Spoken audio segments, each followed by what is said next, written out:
Well, the wet weather is raining on the parade of more than a dozen visually impaired golfers from across the U.S. and Canada.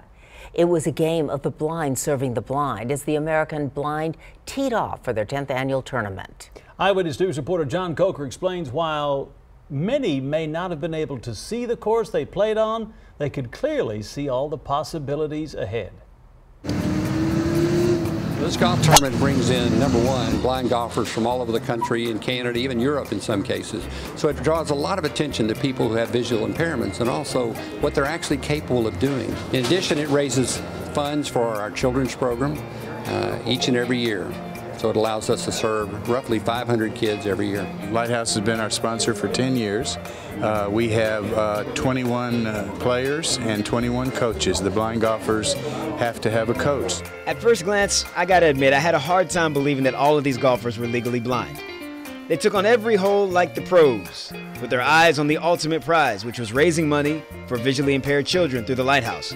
Bruce Hooper was quick to credit his success to his love for the cause and to the assistance of the faithful volunteers who support these golfers each year. Well, the guide is the eyes of the player. They are responsible for getting them arranged to hit a ball in the direction that they want it to go. They help us with distance. They tell us a little bit about course management. They help us with putting. Most of us can't see the undulations in the green, so we don't know if it goes left or right. So they help us with that. You can't play without them. From the Republic Golf Course, Jon Coker, KENS 5, Eyewitness News.